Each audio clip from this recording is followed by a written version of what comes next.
Some may find the following disturbing. Discretion is advised.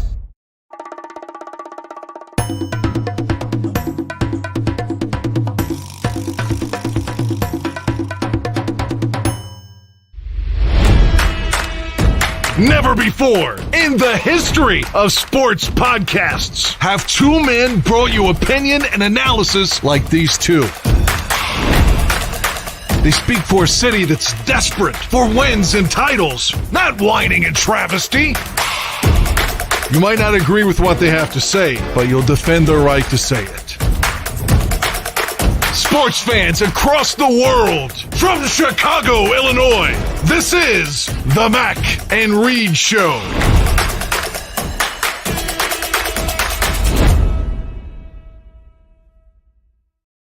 Hello and good evening, everybody. Welcome into another edition of the Mac and Reed Show right here on the Barroom Network.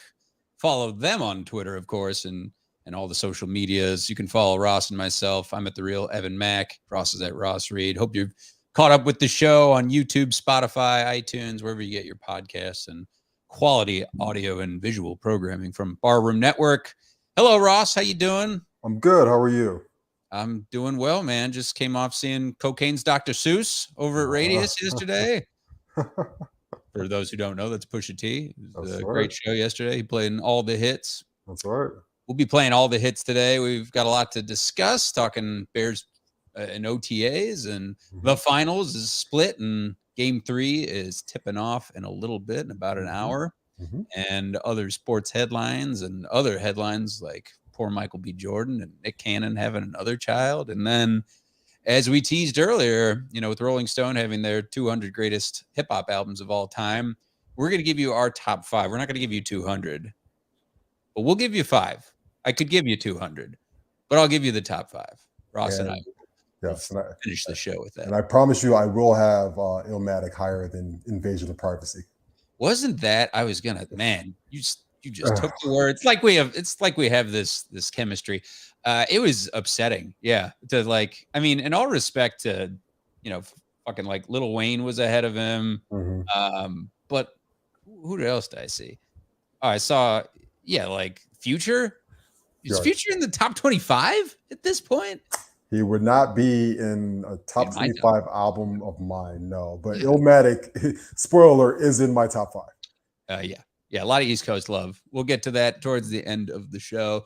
But to begin, Ross, we'll talk some Bears. Yep. What's on your mind besides these? That was a weird sort of losing the OTA practice for an on-field contact violation, basically. Yeah, it was. And I mean, it's not surprising to me.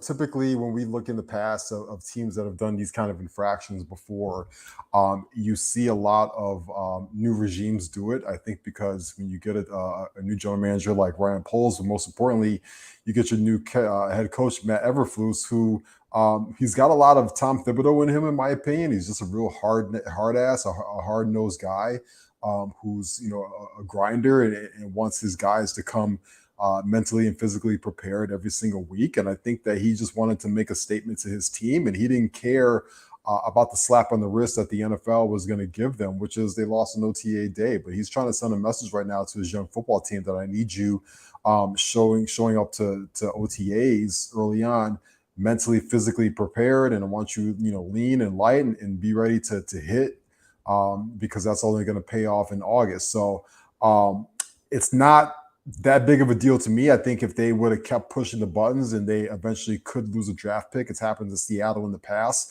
then it becomes a bigger deal. I think a lot of people on Twitter yesterday made it a bigger deal than it should have been.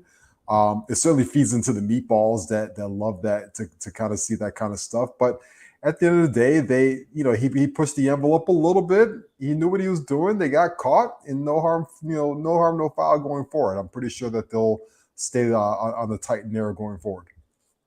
As they should. And it's an important time for all these new faces on the Bears and the old ones, just kind of building some chemistry right now. And the headlines, again, like Aaron Rodgers pointed out in a press conference, it's just a lot of people are grasping for some sort of headlines at this point in June when we're, a couple months away from the season starting. But Justin Fields apparently tearing it up in practice, and David Montgomery and the offense with this new look Bears. They're making some waves. Of course, it is OTAs, but exciting to see. Because the big thing we've harped on during the podcast during the show is that there will be a lot of competition to see who's top dog behind Justin Fields, and this new offensive line needs to get some chemistry together. Yeah, and we just saw like literally like a minute ago the Bears official Twitter page tweet out a video clip of Fields throwing the football to Velus Jones. They're gonna really push that tandem. I know a lot of people have high expectations for the Fields Darnell Mooney tandem going forward, but I think the Fields Velus Jones one is going to be very lucrative for the Bears and for selling a lot of hype going into the season, and that's why they keep pushing it early on. They want you to get excited about that pair, just about the young, receivers in general, and they want you to kind of gain some confidence for Fields. I think we saw today also the coaching staff tinkering a little bit with the offensive line. Just kind of trying some guys out, seeing, how guys work. I think they're doing a lot of experimenting right now and giving some guys some first team reps because it is still very early on. We're in, this OTA minicamp phase right now. The Bears will have another one coming up June 14th to 16th. And then after that, we'll see you out in Lake Forest in late July for training camp. But I think right now the coaching staff is just trying to see who, like I said earlier, who's mentally, physically ready to go early on, because those guys are going to deserve the reps early on. We saw even, a week or two ago, it wasn't that big of a deal, but they had Jalen Johnson not running with the ones. And just because he didn't show up to OTAs, on time. And that's just kind of sending a message saying, hey, listen, yes, you're going to be our number one corner. We love you to death. But right now, you're no different than any of the other 52 plus guys on the roster. And you need to get your shit together coming into this because, everybody thinks that we're going to win 5-6 games this year. And we need to prove to them that we're more of an 8, 9, 10 win football team. And I like it. I like what Eberflus is doing. I think he's sending a message right now to the entire football team. I think these guys will respond. They're young guys. They're hungry. A lot of these guys on this roster are looking to stick on the roster and hopefully get a decent contract going forward. And I think they're going to respond very well. And it obviously starts with number one, the QB1 at quarterback. Yeah, no question. But Eberflus got to set the tone, and going back to what we were talking about, that practice the other day, that goes along with his sort of coaching philosophy. It was funny to see Matt Nagy's presser as far as old coaches go the other day, and Akeem Hicks just throwing his Bears quarterbacks under the bus here. and you know what? I mean, where was the lie, right? I understand that, a lot of fans got, upset and they're like, why are you taking unnecessary shots? But I don't think he really took an unnecessary shot. The guy played his everybody ass gets off. to play with Drew Brees and Tom Brady too. Yeah, absolutely. Where was the lie? The Bears have had quarterbacks since, look, I'm 40 years old. They've had quarterbacks my entire life who can't deliver the football on time, who has accuracy struggles and stuff like that. So absolutely, he didn't lie. He told you the truth. And hopefully we've got a quarterback now that will buck that trend, right? But, I didn't take offense to what Akeem Hicks says. I still wish him nothing but the best. We said that last week. Go out there and go chase a ring with Tom Brady. And, at this point, you can't really dwell on what now former players. He's a former player, right? Like you can't take that stuff personally or to heart anymore. Just go out there and prove him wrong in some capacity, right? I mean, he told the truth. You're right, Nomad. So, a lot of people got upset yesterday about that on the timeline. I was perfectly fine with it. Who gives a shit? That keeps it real. That's what Akeem Hicks said. Mm-hmm. So what else during OTAs at this point are you looking at, Ross? Are you looking at more defensive battles or more of this offense getting some chemistry? Yeah, what I like to see right now is a lot of these guys are coming in lighter, especially the offensive lineman. Cody Whitehair came out today and said that he's 10 pounds lighter. We talked about Tevin Jenkins a couple of weeks ago being about 20 to 25 pounds lighter. That leads me to believe that the conditioning is doing a lot of great things over the summer. That these guys are coming in a lot better shape, which means that their conditioning is going to be better as the season goes along. As you play 4 quarters in football, remember, extra game, second year of having an extra game, these guys start to tire out a little bit, especially if they're carrying extra weight. And you're able to hold up from an injury standpoint when you're in better shape. It also points out to me that from an offensive side of things, on the offensive side of the ball, the Bears are going to want to move Justin Fields around a lot more. We talked about a week or two ago about how good he was on play action and on rollouts and stuff like that. And, they're going to be able to move the pocket for him, get him out on the edge and make some plays. But in order to do that, you need, agile offensive linemen that are in better shape and they're able to move a lot better. So that's what that tells me, just from a scheme standpoint. And even with running the football, they're going to run a more zone scheme and have each other kind of, match up in space against defenders, which is exactly what you need in this NFL. The majority of defensive snaps are in the nickel, which means you're going to be seeing leaner linemen, faster linebackers, and extra DB on the field, and you need offensive linemen to be able to maneuver and get to the second level and get to those guys.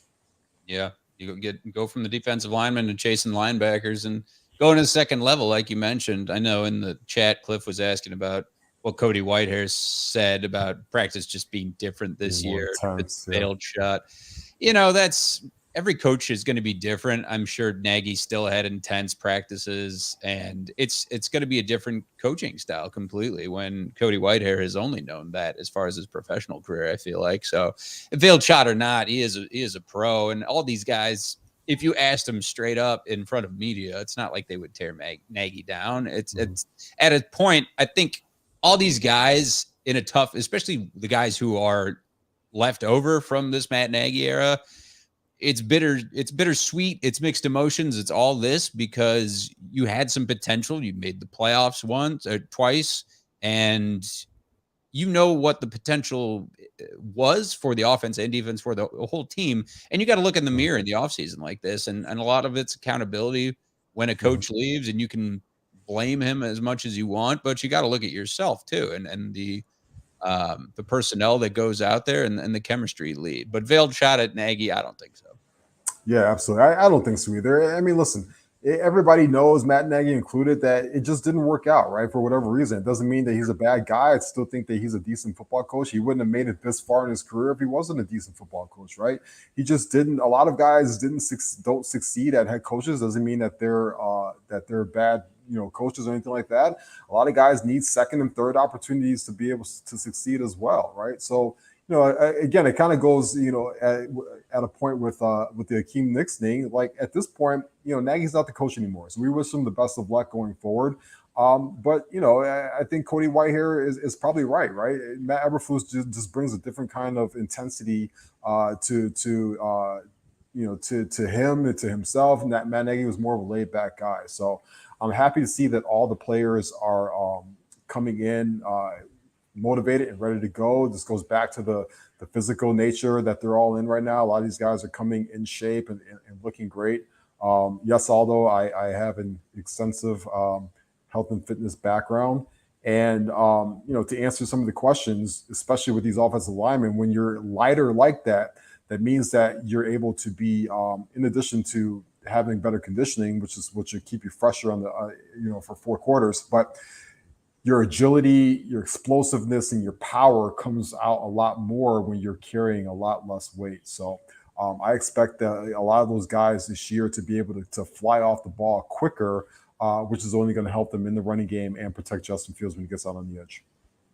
Man, I think there's something to be said for that, losing the little bit of weight there. It also, I don't know, you can correct me if this is just bullshit, Ross, but I feel like it'll help to an extent with linemen with injuries too, just a variety of things. But yeah, the flexibility and agility is so important at that position. You look at the best lines from the league. You look at like Tampa Bay, for example. It's got big dudes, but they've also got some speed to them. And any unit, it's important to have that chemistry with all of them too. But I think the days of like the 350-pound linemen are kind of gone. And obviously leverage. If you believe it or not, if everybody just look at me, I'm like all of 190 pounds soaking wet, but I played offensive line in high school. So I know about the fundamentals of it and how, it's just really, you wanted to have more muscle and more flexibility was what we were harped on, and lower man wins. Yeah, one of the most miserable positions in any professional sport is playing offensive line at a professional level, because those guys are constantly shoving food down their throat all day long. You can imagine how many calories you have to intake to be able to practice for 3 hours a day, and lift and work out and stuff like that, and still maintain a 300 and 325 pound frame. You're eating 7,000 calories a day. It's just insane. You see guys like Joe Thomas, right, who's Hall of Fame left tackle for the Cleveland Browns for a long time. A lot of other ex-offensive linemen. What was the first thing that you noticed when they've stepped the game away from the game for a year? Those guys have lost like 120 pounds instantly, and they'll tell you, "Listen, I feel better. I feel more at myself physically. It was just all that stuff that I did to my body with the food and stuff like that just took a toll out of the years." So we've seen a trend over the last couple of years. I forget the guy's name, the all-pro left tackle and for the Cowboys, right? Terrell Smith, probably, right? Something like that. Tyron Smith, excuse me. That guy looks like a linebacker. Like, he takes his shirt off, he's got like a six-pack. He's an offensive lineman. That's the trend that you see going forward right now, is these guys are just in a lot different shape than like Nate Newton and those guys of the past, or your Orlando Paces of the world, right? And it's also because the defensive ends and the linebackers, and they don't match what they looked like a long time ago either. There are not too many Warren Sapps of the world, walking around and stuff like that, right? These guys they look a lot like Leonard Floyd does right now with the former Bear, and now with the Los Angeles Rams. Everybody wants to look like Aaron Donald, that's the mold, whether you're offensive or defensive line. I mean, that guy, he's just a freak. Or Myles Garrett, these guys just are cut. They're ridiculous, and they just happen to play. Imagine Micah Parsons coming off the edge, and your 350-pound ass. You're just not going to be able to get to him. He's gonna destroy your quarterback. You have to be able to adjust if you want to win in this league. Yeah, and that's what guys like Cody Whitehair and Tevin Jenkins are training for. So it's good to see, especially from Tevin Jenkins, when there's high expectations. Good for both of them and the rest of the offensive line. Hopefully they'll stick to that.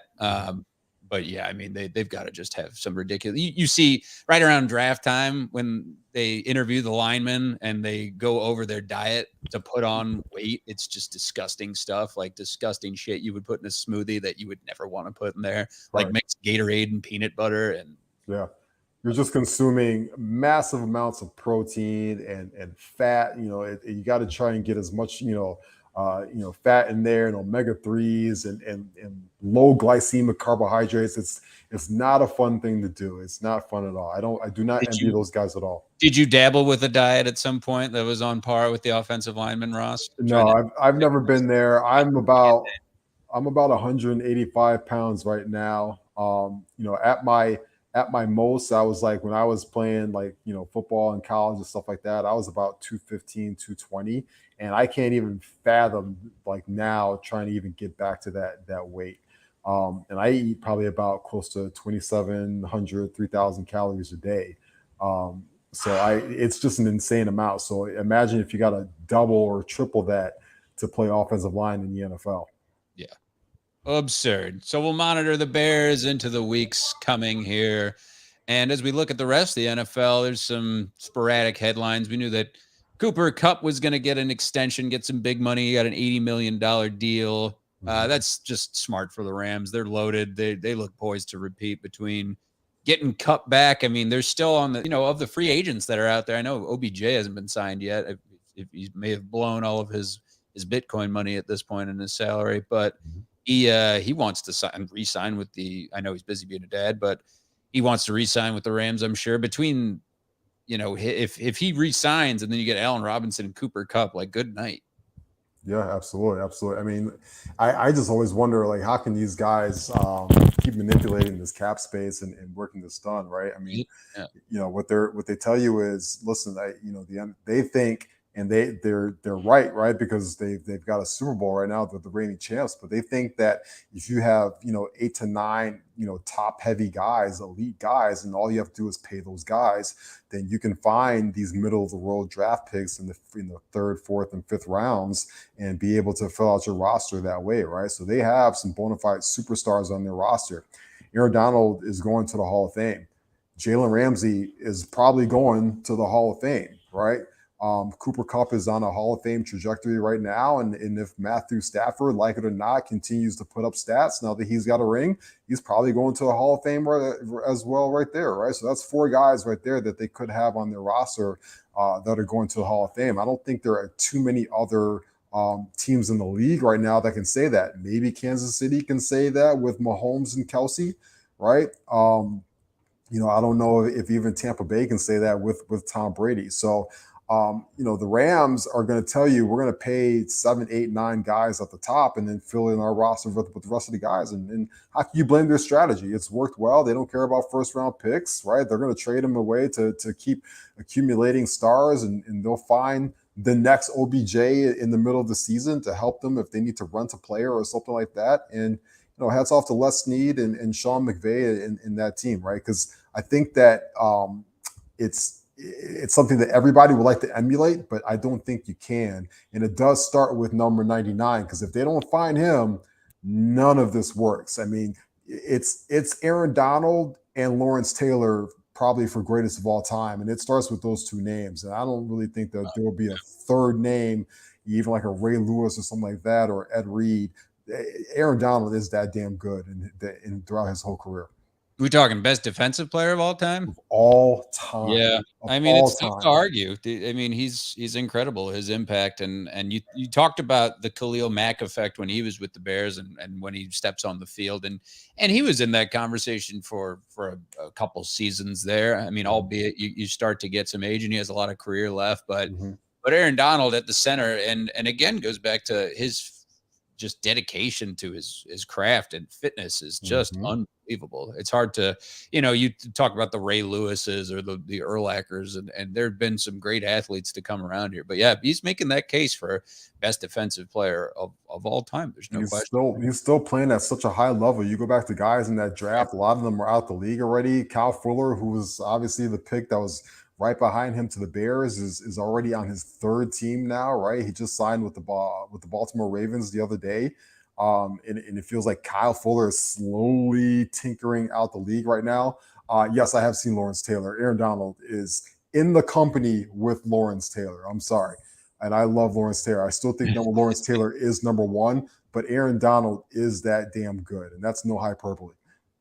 Yeah, it's interesting. I feel like you go back to the eras players played into, and Lawrence Taylor was way ahead of his time, and there's still a lot of Aaron Donald career for him to overtake LT. So at this point, man, it's hard to take him out of that conversation. But yeah, man, I'm looking at of the Rams, competitors in that NFC as a whole. We have to look at last year as far as who's going to hang with them. And I think, the favorites would certainly be Tampa and Green Bay. But that just comes back to those quarterbacks, and Dallas will be up there too. Hopefully they're not one and done. I'd like to see Dak and that team start going places to an extent. Yeah. But yeah, I think it's just so quarterback heavy in the NFC right now.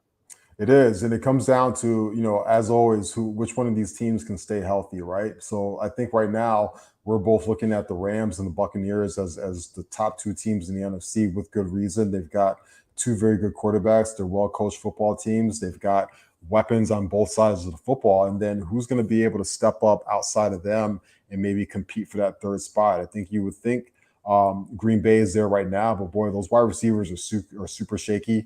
Alan Lazard, who's technically their first, their number 1 wide receiver right now, isn't even at camp.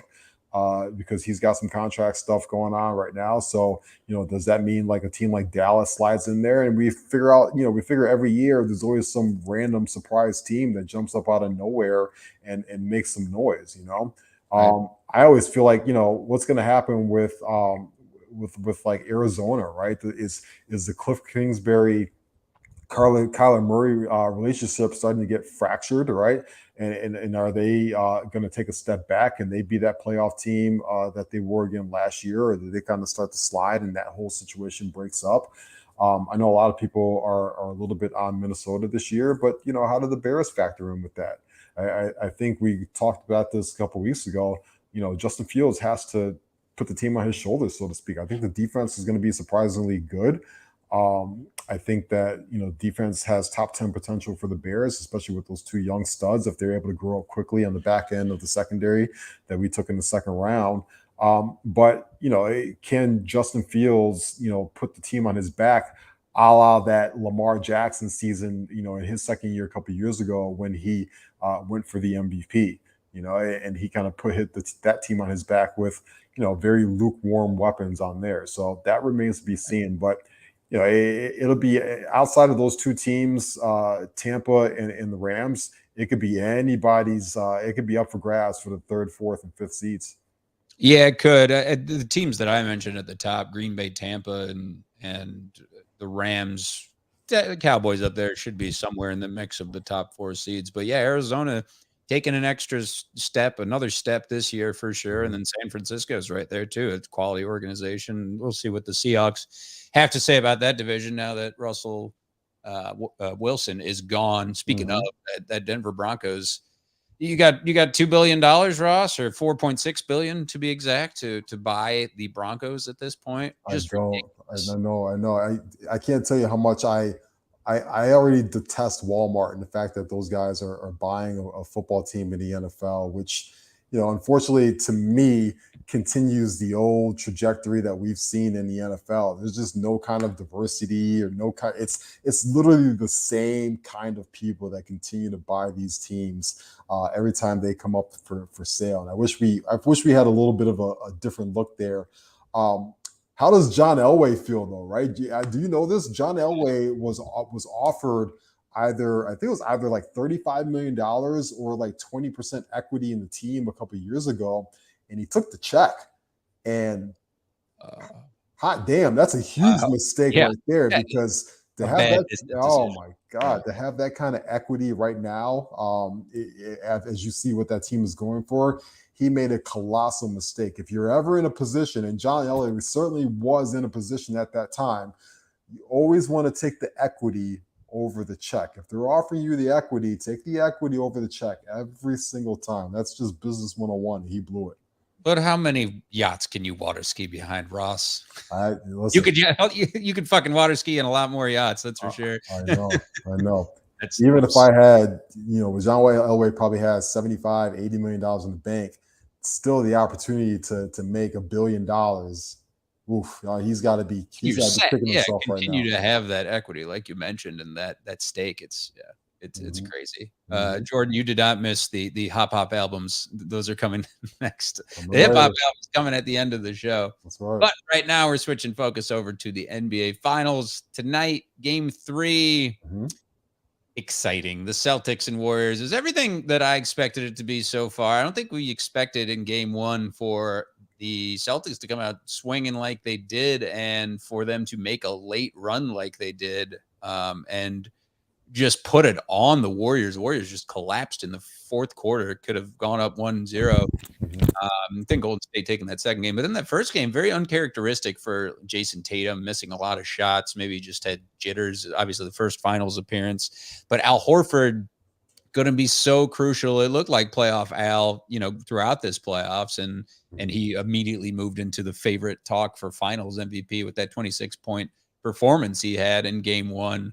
But it's going to be very important, tonight, if to set the tone. You're going to need the two guys we've been talking about, Tatum and Jaylen Brown, to set the tone, and then that will create opportunities for Al Horford to clean it up, and the same with Marcus Smart. But what was shocking too is I feel like there wasn't a ton from the bench perspective as far as, well, Derek White just went off, but that carried over into Game 2. That's going to make or break them as far as competing with Golden State. Because in Game 2, it looked like the Warriors that we thought, and Celtics just came right back down to earth, putting up only 88 points. Like you're not going to win against the Warriors that way. No. And in game 2, Steph Curry looked like the man. Of course, Yeah. he had 28 points. He's looking to, or I'm sorry, Tatum looked like the man. Of course, he had 28 points. He was back to form, but Curry with 29. Mm-hmm. And we've been questioning where Klay Thompson is at. If these other guys just play complete basketball like they have been doing, and Jordan Poole is a stud, he's a great breath of fresh air off the bench to spell, Curry or whoever's in the backcourt who needs to go out. You don't even necessarily need Klay Thompson, who's one of the best catch and shoot shooters of all time. I mean, it's absurd, but it's been a great series so far. I don't know who I'm leaning towards in game 3 tonight, but we talked about Scott Foster reffing, and that would certainly be the Celtics if you're a betting man.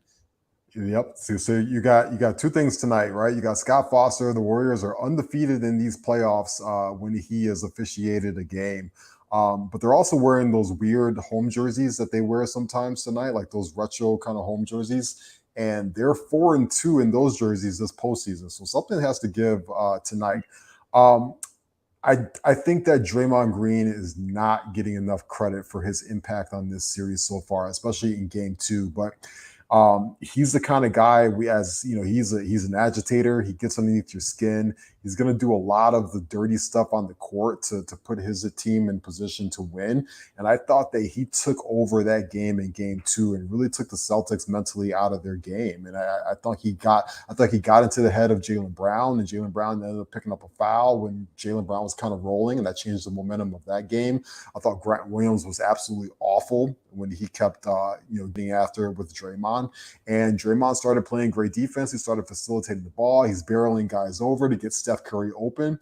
And these are just the kind of things that he does. I think that every championship team needs a guy like Draymond Green to dirty it up. I think we've seen guys in the past, from your Dennis Rodmans of the world to your Rasheed Wallaces to Bill Lambiers, and then we can go on and on about these enforcer types, right? That kind of can change the game and change a series. I'd be curious to see if the league and the refs tonight allow him to keep doing that kind of mucking it up, dirty stuff. Because if they do, the Warriors are going to be in another good position to win the game. Circling back to Klay Thompson, I think that Klay's certainly not the guy that we used to see, that we're used to seeing, right? He's lost a step. The guy's had a torn Achilles. He's had a torn ACL. This is his first real season back in over 2 years. But I do think that we still get a classic Klay game at some point in this series. And remember, the guy did have like 36 points in a closeout game last series. I do think that he's poised to get one. I think that we've seen in the past, Klay can actually get cooking a lot on the road. We can all remember some of the OKC games that he has, some of the games against the Cavs in the NBA Finals on the road. So I wouldn't be surprised tonight if Klay comes out and hits about 5 threes and really it could be a backbreaker for the Celtics. I still lean Golden State just because I think they do have that experience. I think they're still the ones moving the basketball the best right now and playing the better defense. I think they took their foot off the gas in game 1 because this should be a 2-0 series right now. And I just don't see a veteran team like that doing that again. But I still feel like it's Warriors in 6 or 7. I think that they'll split this series in Boston, and then heading back to San Francisco, we'll see what happens. I think the Warriors, that's when they kind of take control of the series. Well, this is weird. The pregame warm-ups in Boston had to be paused because the rim on the Warriors side was slightly higher. Dirty Celtics. That's one way to stop Steph Curry, right? Is change the height of the rim. That's the only way, I suppose. It's pulling a Draymond and taking him down. Did Jaylen Brown get or was Draymond going for Jaylen Brown's shorts? You think, trying to pants him? He probably was. That's classic. That's classic. Draymond. He's an agitator. Yeah. Of course, you can't let that get underneath your skin. I thought that the referees were right. I don't think that was a double technical. I don't think Draymond Green should have been thrown out the game for that. These are the kind of things like when you get into the NBA Finals that makes this series fun, or else to me, if it was just pure basketball, it would be boring as shit. It'd be something I don't want to watch. Like if you've seen the same two teams And we've been watching basketball for months now. I want to see something unique. I want to see some action. I like when these players get underneath each other's skin and get a little detest for each other. That's what makes this series fun. It's going to be really interesting night to see, how they attack Draymond and what does he do and how the crowd is going to be yelling at him. We remember what Boston did a couple weeks ago to Kyrie Irving, right? And that was just insane. And Draymond's going to walk into that stadium tonight and say, yes, bring it on. And he's going to, probably thrive off of it. It just depends on how they're going to be calling it tonight, how Scott Foster's going to be calling it. And he loves a nasty crowd like the Celtics, will be booing him, and he brings it all in for the bad guy. So he is very much in that mold of Dennis Rodman, of a guy who's like an agitator like that. And I'll tell you, like Al Horford won't put up 2 points in this game. He's going to have another similar game to game one. If him and Jaylen Brown can get it going, they'll have a shot. But it looks like the Warriors game one was just kind of a fluke where they didn't finish. And offense, I know Nomad was talking about it. Like, you can't just run ISO ball against the Warriors because all those guys can shoot threes. And with Draymond, he's not looking to score. He's looking to facilitate and call plays and defend well. They holding the Celtics to under 100 points. You're gonna win every game that way. But I think there's something to be said for, again, we were talking when we were previewing the finals last week, how both Boston and Golden State's arenas, there's two of the toughest places to play in the league, and the crowd has to factor in to an extent. And if you're going to fuck with the rim, there's something to be said about that too. But I'd give the Warriors the slight edge. Those streaks are made to be broken, like the Scott Foster, 12-0 reffing for the Celtics or whatever. Yeah, but I wonder with Gucci Mane Light what their record is. And who you get tonight at halftime for a performance? You get Nelly tonight. What? Yeah, Nelly's performing. I have no clue why Nelly's performing. What is the connection there? At halftime tonight in Boston. I thought you just said Dropkick Murphys or something. Oh no, they're one song. Boston and Nelly. Yeah, they're one song. New Edition's from Boston. They could have had New Edition. Shit. I'd take New Edition. I would take New Edition too. But shout out to Nelly. Nelly's album, not on my top 5 hip hop, but I appreciate his contribution to hip hop. I think he should get more credit than he gets for the run that he had in the early 2000s. Yeah, for sure. We'll get to the top 5 in a little bit. I'm liking the contributions from Jordan and the guys in the chat. That's good. Absolutely. But yeah, other things that are trending is we're just whipping around here. Yeah, how do you feel? Poor Michael B. Jordan also at the finals game, just looking like his heart got broken. I thought they were the best couple, him and Lori Harvey. I was also like 2 days ago, like this old, when I found out that she was Steve Harvey's daughter. I had no idea. It's like his. It's not even his biological daughter, but obviously when he it's his second wife's daughter from another relationship, and then Steve just adopted her. But the whole thing to me throughout the whole time, it felt fabricated. It felt very fake. It felt like two people who were in it for to help boost each other's relation off. Media following, whatever. Yeah, absolutely. So I think they'll both be okay. They're both young. They're both very attractive people. MJB is shooting Creed 3 right now. And Lori Harvey will go back to making clothes that are overly priced in Nordstrom right now. And they'll both be okay. They'll both find new different people, and they'll be on Instagram real soon. He's Michael. Yeah, she's Lori Harvey. Yep. He was sitting very sad at the game the other day, but it could have just been acting, right? But he was sitting next to his buddy Corday, who's a very great up and coming hip hop artist right now. If you have not listened to Corday's music, he's dating Naomi Osaka. That's his very famous girlfriend. But Michael B. Jordan would be okay. But shout out to Michael B. Jordan, because last week was the 20th anniversary of The Wire. Which, as we all know, that's where Michael B. Jordan got his start on. There's Wallace, man. That's really on TV and film. Yep. Then he went on to Friday Night Lights, and then he went on to doing a bunch of good movies like Chronicle. You ever seen Chronicle before? No, I'd missed the Friday Night Lights train too, by the way. Friday Night Lights is good. It's good. Good show. I didn't know he was on there. Yeah, good show. Good show. But yeah, he did a movie called Chronicle right after that, which is really good too. It's a super like underrated cult classic film. He's got some decent films. Chronicle. Yeah. Okay. What was that about?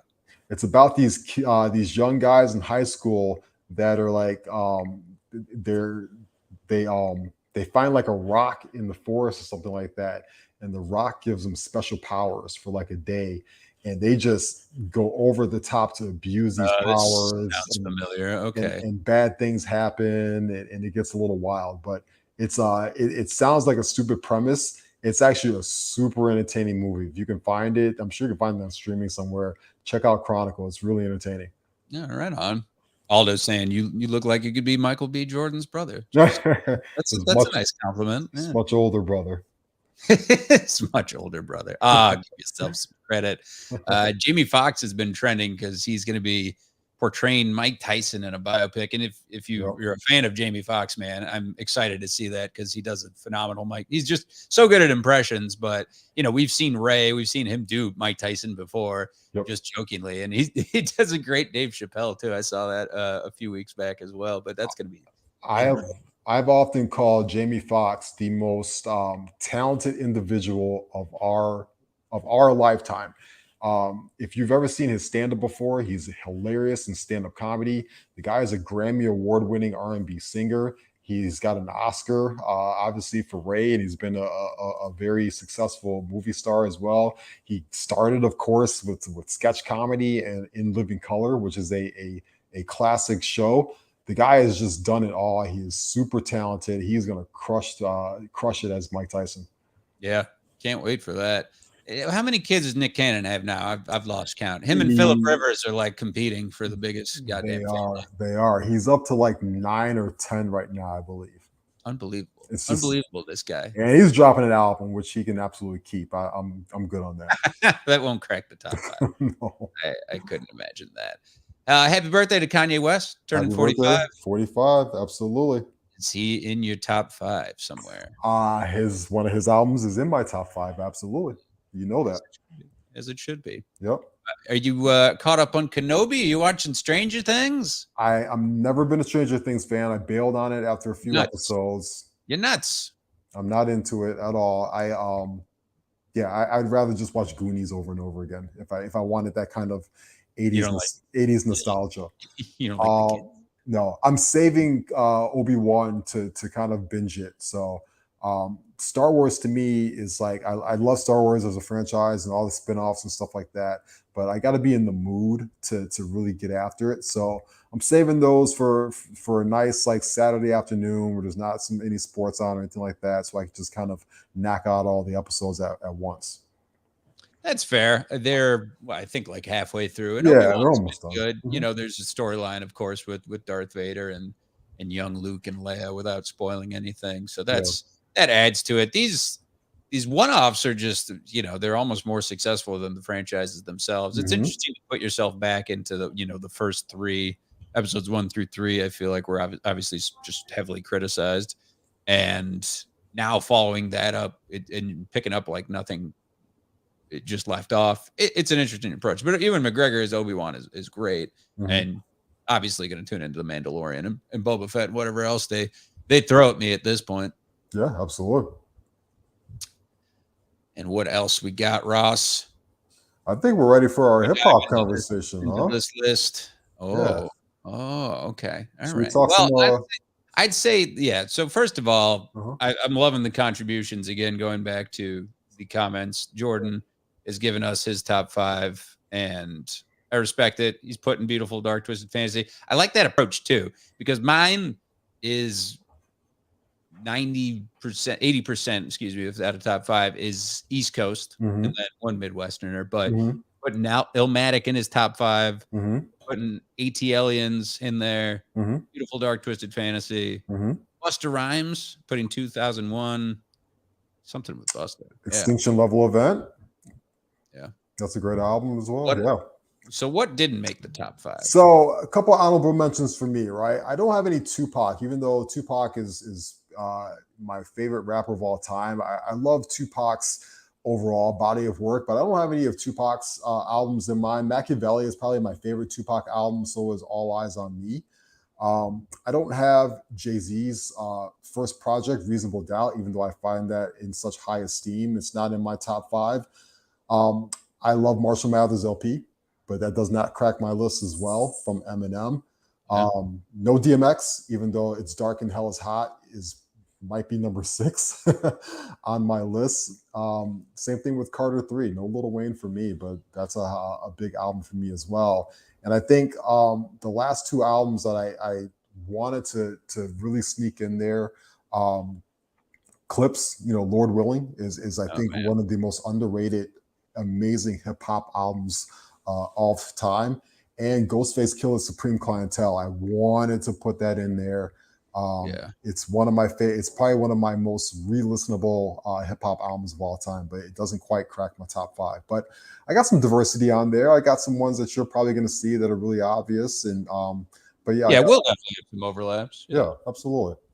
With Future in the top 20, it just threw me off. I surprisingly, and I don't know if you're with me on this, but I don't have Kendrick in there, and I could probably take out one and put in To Pimp a Butterfly or even Damn. Yeah. I don't have any Jay-Z in there. I don't have DMX. I don't have Eminem. DMX, like you mentioned. Matt Villain, had some pretty outstanding albums. There's just a lot from the 90s era that I feel like had a bunch more complete albums that I really enjoyed and could listen through all the way. Like, look at Lauryn Hill, Miseducation of Lauryn Hill didn't make it in there. And then you just got to make those tough decisions because there's an artist you like that has, 3 albums that could be in that top 5 for you. Yeah, absolutely. Shout out to a lot of Chicago rappers. Obviously, we both have a Kanye West album in there, but he can have multiple Kanye albums in there. But even Chicago artists, Common's B would be in my top 20.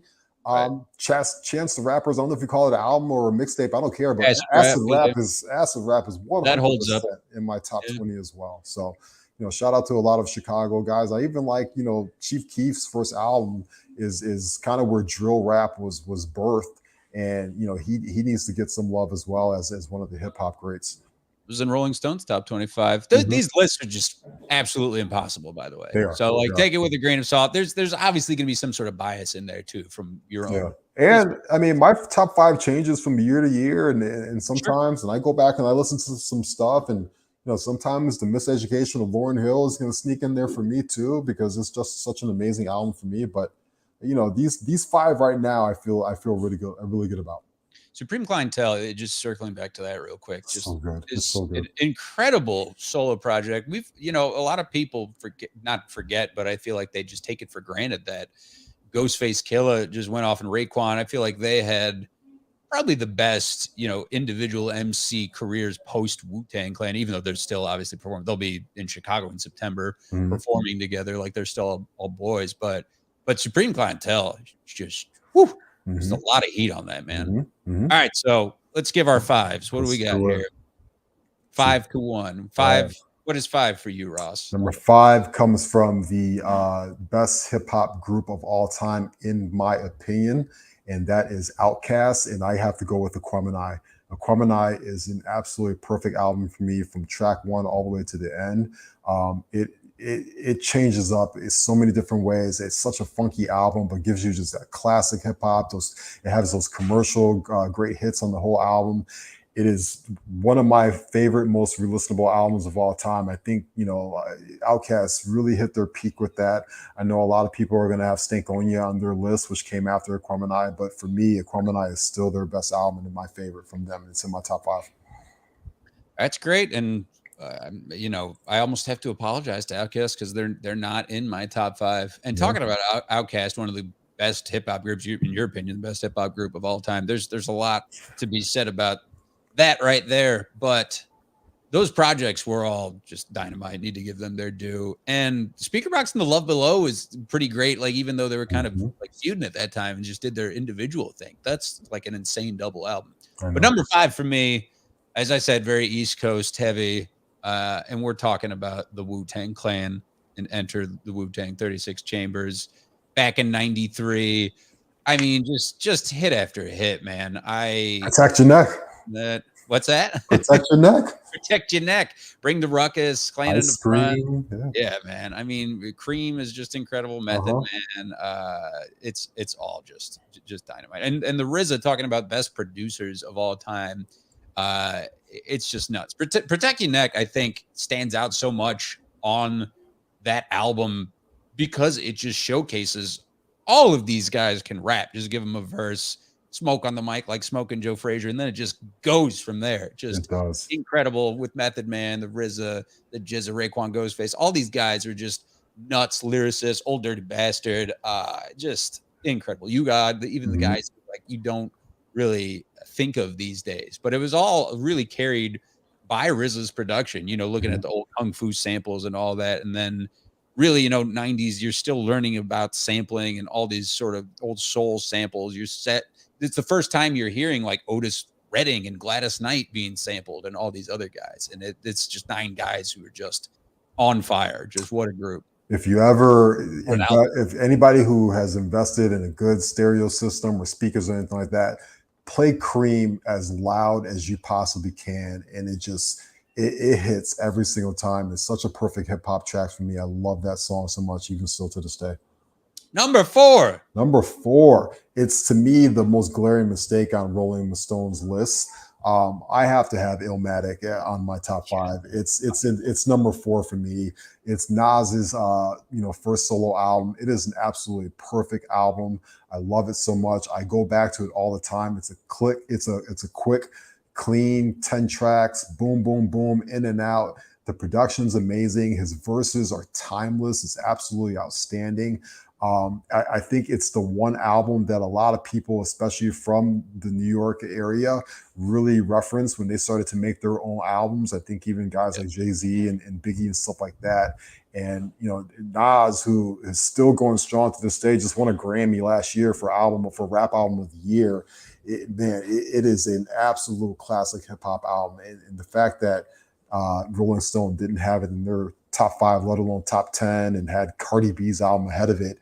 Barely made the top 25. It's an absolute travesty. It's an absolute travesty. It's ridiculous. I think that was just a tactic just to get them, get the people pissed at Rolling Stone. But I'm with you. Number 4, Illmatic, another New York guy, Nas, in just a year after Wu-Tang, basically. Illmatic is bananas, and Nas coming on the scene with this, and the list of producers on this, when you had Large Professor, you had Pete Rock, you had DJ Premier, you had Q-Tip. The features are nuts. It tells that story. It was, again, at this time where you didn't hear a lot of MCs just rapping about, their lives in New York like that and growing up. It was such a jump off for all these producers I mentioned, but you look at the songs in Halftime, and it ain't hard to tell. And again, going back to the samples, like I love It Ain't Hard to Tell sample. You sampling Michael Jackson, like it's just insane. And The World Is Yours. All of these are great standalone songs, but there's not a skippable song in that track list. And the production, it's very interesting. When you look at from DJ Premier and on to Large Professor, like top to bottom, just the genesis, like something to be said for intros and setting the tone. And then going through, you feel like I know that actually Illmatic was featured in Ozark recently. I know you don't watch it, Ross, but there was a whole episode where Ruth, one of the characters, was listening to it, and it was a cool homage to Nas. And he was a line she said, I'm going to butcher it, was like he is looking at the Brooklyn Bridge and he hates it, but he loves it at the same time. Is something in the essence like that. And again, best MCs, probably the Mount Rushmore. You could make that case for Nas, and this is 100%. A huge reason why. 100%, absolutely. Yeah, and I love the projects that came after it, from I Am to he even had like Stillmatic on there as well, and It Was Written came after that. But obviously, yes, Illmatic was the one that started off. Number 3, give it to me. Number 3 for me, we've talked about at length, you and I, for years now. My Dark Twisted Beautiful Fantasy is my number 3 album.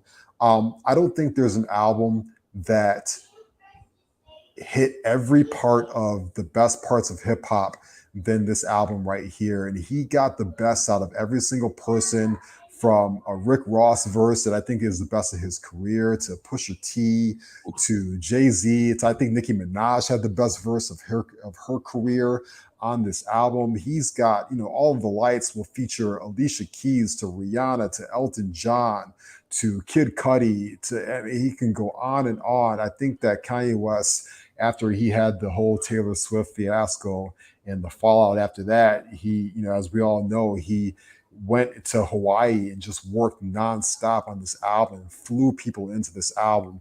And my God, is it a perfect masterpiece of an album. The second it starts with that crazy Alice in the Wonderland, can we get much higher? And boom, I mean, his production on that album will absolutely blow you away. It's a perfect hip hop album.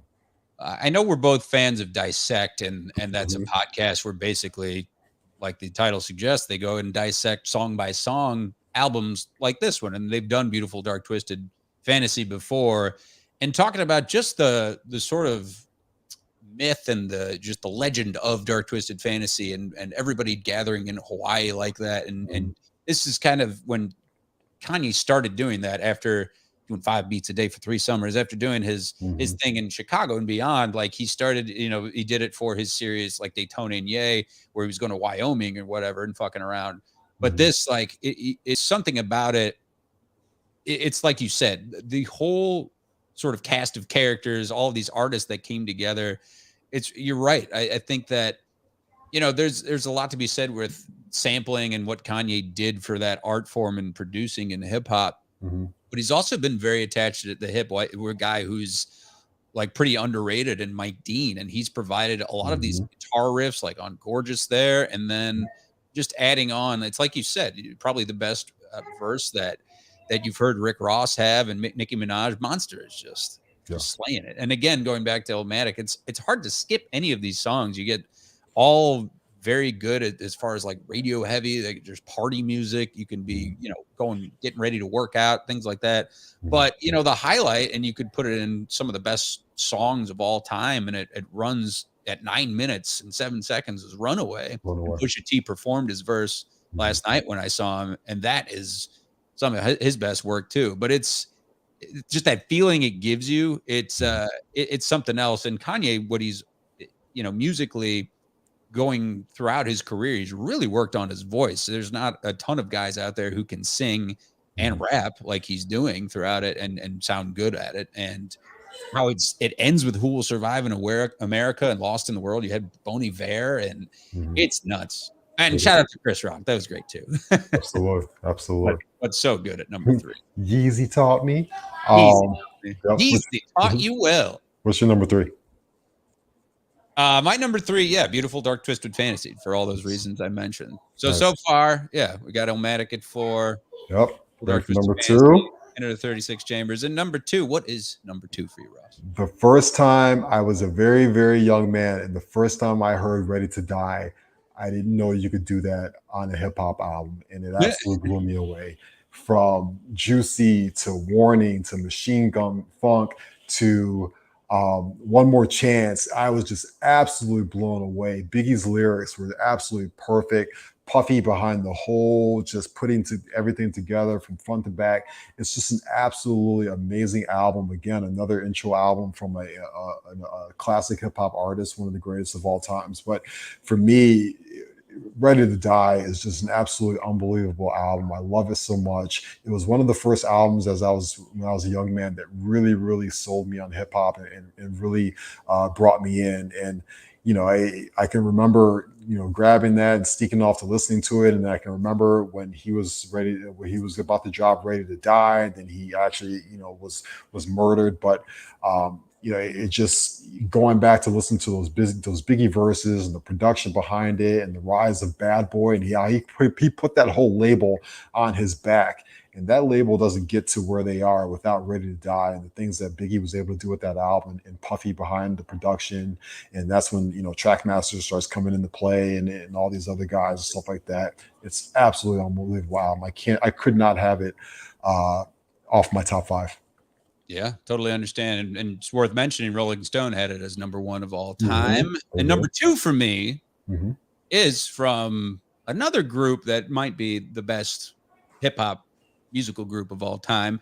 And that's the Low End Theory. And I could either put Low End Theory or Midnight Marauders in this spot easily. But when you talk about, and again, like if anyone knows me, it's Tribe Called Quest against everybody. And I've just loved what Q-Tip and Fife have done lyrically throughout their career. The jazz samples and the drum breaks, everything is just, and all these albums have just been great that they've done. But between this and Midnight Marauders, this starting off with Excursions is one of my favorite beats out there.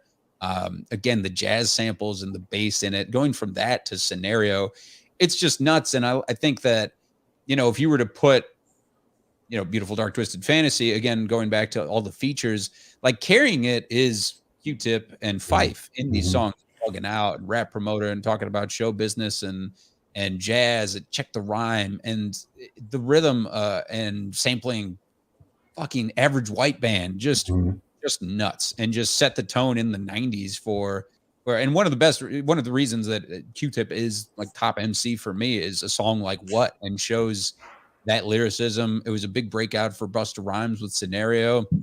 Just the personnel on that is nuts. And Ali Shaheed Muhammad, such a good producer. I know it's talking about all these albums. They've obviously influenced the Kanyes of the world. Kanye and Common had rapped over Tribe beats and other guys like that. I know J. Cole did too. You taking that back. Electric Relaxation, like get at it. I'm sorry, I'm thinking of the wrong one. But it's just a phenomenal album. Number 2. Yep, absolutely. Number 1 for you. Number 1, it's Jay-Z at the peak of its powers. It's the blueprint for me. It is a perfect album. It has the best of Kanye West on his production, the best of Just Blaze, No ID. You get Timberland beats on there as well. You get an Eminem verse on there. I love everything about it. You get the classic diss track at the beginning of the album with Takeover, which is obviously coming at Mobb Deep and a couple other guys. With that door sample. Woo! Oh my God. You have, H to Izzo, you've got the commercial, hits on there, but Song Cry is probably one of my favorite songs on there as well. It's just a perfect album. Girls, Girls, Girls. When that first came out, you get Slick Rick on the hook as well. It's my favorite hip hop album of all time. It's an album I probably listen to front to back at least once a month. I will always go back to it. I know a lot of people will put Reasonable Doubt in high regard, but for me, the Blueprint is not only Jay-Z's best album of his career, but it's also, to me, the number 1 hip hop album of all time. Oh boy, coming with the heat, pulling Jay-Z out of there. We can't tell you're a Jay-Z fan, Ross. Number 1 for me, again, very East Coast heavy, is Ready to Die. And Biggie, one of the top MCs of all time. Everything you talked about, DJ Premier was on unbelievable. Just this track list and the story it tells and the intro, talking about intros earlier too. It's bananas, and things done changed. It's like setting the tone to Give Me the Loot, Machine Gun Funk, and Warning, and then getting darker, like Ready to Die and Everyday Struggle and Friend of Mine, just like Suicidal Thoughts. Like, rappers weren't doing that. This really dark shit like this, like when I die, fuck it, I want to go to hell because I'm a piece of shit. Ain't hard to fucking tell. Like just a reason Biggie and Tupac, like why these guys are up there in the upper echelon, is this limited catalog that they had, and just really just set the tone and did whatever they did and bettered their art form for it, and just incredible samples. And Easy Mo B, who is like not really known besides working with Biggie during that time. I mean, it's great. Really, the only feature, and he carries that. The only feature is a great song is the What with Method Man, and he's just carrying it for over an hour. And that's one of those albums you talked about just blasting as loud as you can. A song, but like this is something where you kind of got to listen to it all the way through. Like if I listen to one of these songs, I have to listen to the whole damn thing because it's a journey. Absolutely, completely agree.